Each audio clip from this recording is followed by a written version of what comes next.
po pang 1 week? Pwede na, di ba? Grabe. Ay, ba?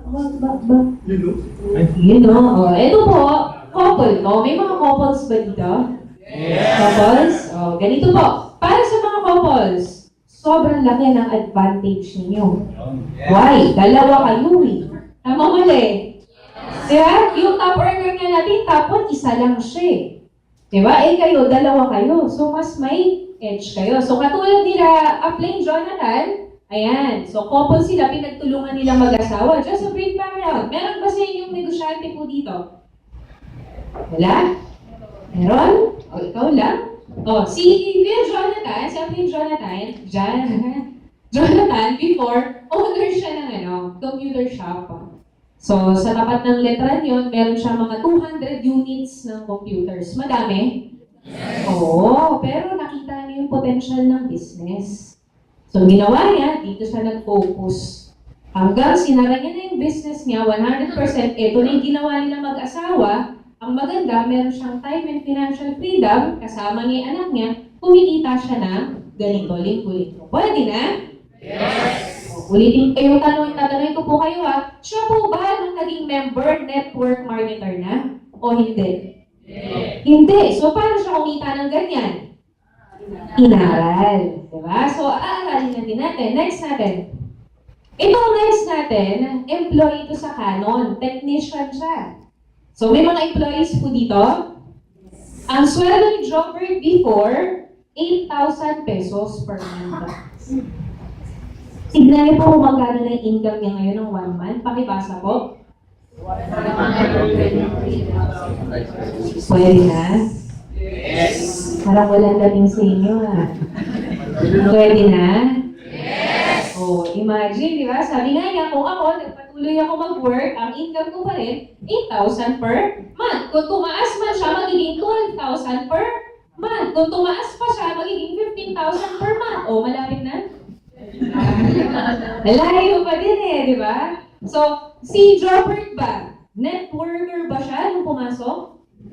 Hindi. O, ano lang ginawa niya? Inaral. Next, ulit natin.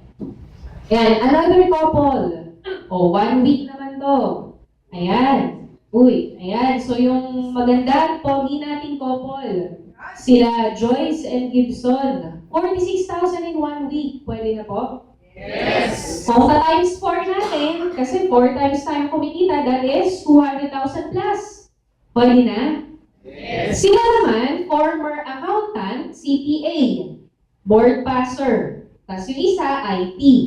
Okay? Pero dito na sila nag-focus sa network marketing. Again, networker ba sila? Hindi. Malayo yung profession nila, yes or no? Yes. Ano lang ulit ginawa? Inaral. Hindi man agad-agad, after 1 month, naging ganyan yung income nila ng consistent. Pero ang bottom line, basta aaralin mo, pwedeng maging ganyan. Huwag ka lang maiinit. Okay, next natin. Ayan. So ito, taga-abroad naman to, OFW. So kung may mga kakilala kang OFW, pwede mo rin ma-invite dito. Imagine, nandun sila sa ibang bansa, pero naghahanap pa rin ng additional income. Ibig sabihin, hindi pala sapat kahit na malaki ang kinikita sa ibang bansa. O dito, 1 week niya magkano? Pwede na? Alam niyo po ba na 1 week member pa lang yan? Nung hinita niya yan. Nakadalawang money back siya. O, pwede na? O, imagine tayo nandito sa office. Siya nandun sa abroad. Mas may edge tayo. Tama mali? O, kung nakaya niya, kaya ko din? Kaya ko din, Okay, next natin. Ayan! Ito, hindi naman to ganun kalaking bagay. Ganito po yung cellphone, paki-silent po. Ayan. Pero ito po, na-realize ko lang, yung virtual fund ko pala, kasali na sa Millionaires Club. Diba? So, ayan siya, 1.2. Ang masarap po dyan, wala pong na-refer na yan talaga. Kasi virtual fund yan Diba? Nung dinivide ko yan in 20 months, kasi 20 months naman na tayo, More or less yan, nasa mga 60,000 pesos per month na kahit matulog ako, gising, matulog, gising, ganyan na. Pwede na po? Yes. Ayan, grabe no. Ang sarap ng feeling ng yung virtual fund mo, yung nag-millionaire. Sino na ba yung mga hindi pa millionaires? Gusto pa maging millionaires? Yes. Ihit natin yung virtual fund yung maging millionaires. Ibig sabihin, madami kang leaders, yes or no? Yes. Diba? Ayan. So, start na tayo. Paano ba namin yan nakuha? Ano yung naging technique? So, how to get it? Basically, pakisabi sa katabi mo sa kanan, mag-invite ka. Ganito po. Pagka ikaw, maliit ang checking mo, ang sagot, may ka talaga no? Ikaw na lang. Invite ka, ha? Oo, yeah. Pagka ikaw, walang cheque, anong sagot? Ako, mag-invite. Kailangan yun lang yung sagot. Gusto mo malaking cheque, gusto mo house and lot, gusto mo ng kotse, anong sagot? Yun lang siya, numbers game. Okay? Paki-next natin. Okay na, wag na natin i-zoom. Ayan. People often have more excuses than more. Do you believe? Yes. Oo, di ba? Minsan, pag may na-invite tayo pa yung nangungulit Di ba? Sabihin natin, mag-invite ka na. Kaya lang anong sagot? Ay, busy ako.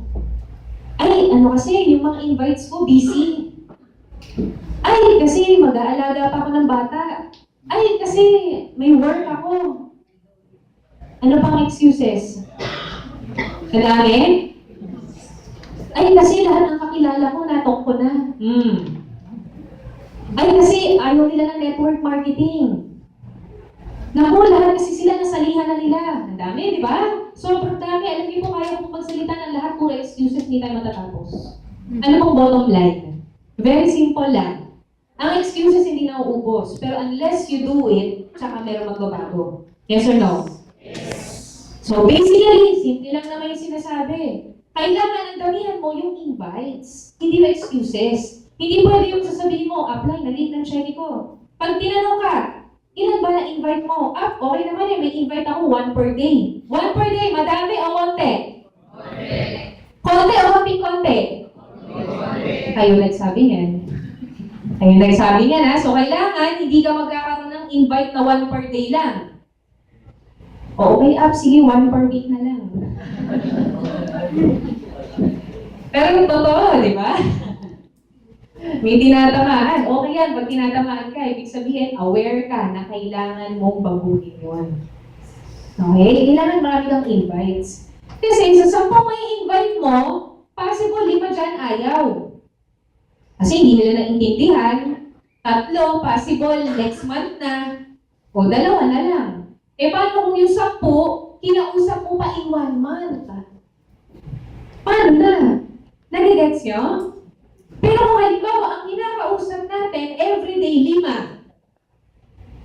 Ano kaya yung chance na meron kang 1 paying per day?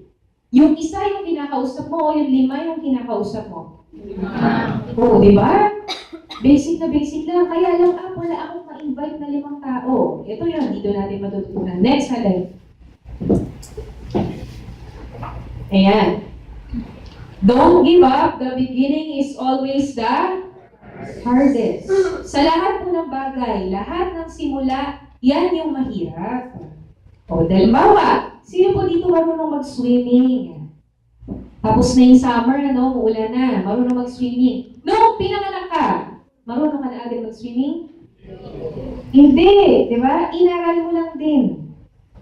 Di ba? So, ibig sabihin, nung nagsa-start ka, nagkaroon ka ng struggles habang inaaral mo. Yes or no? Yes. Pwedeng nakainom ka ng tubig, nahilo ka, pumasok sa ilong mo. Di ba? O kaya, tenga mo napuno ng tubig. Pero dahil gusto mo talaga matuto, anong ginawa mo? Tinry mo lang ulit. Di ba? Mag-bike, same thing. Kung ano man yung sports mo, same thing. Mag-math. Di ba dati, nung di ka pa marunong mag-math, mahirap mag-math? O, magbigay tayo ng example. Z equals X times 2. Anong sagot? Error. Exactly. Very good. Ano mo point? Ibig sabihin lahat ng bagay pag first time mo gagawin, Mahirap. Tingnan mo, mali nga yung example ko eh. Walang quotation, walang kahit ano eh. Lahat ng bagay mahirap. Pero kung araw-araw inaral mo, dadali eh. Pero in fact, hindi naman siya dumali. Gumaling ka lang. Yung ability mo nag-increase. Yun yung important. Yung ikaw gumaling. Ang important, ikaw mismo may nabago sa'yo. Kasi kung di mo natutunan kung paano, forever yan mahirap. Okay? Paki-next natin.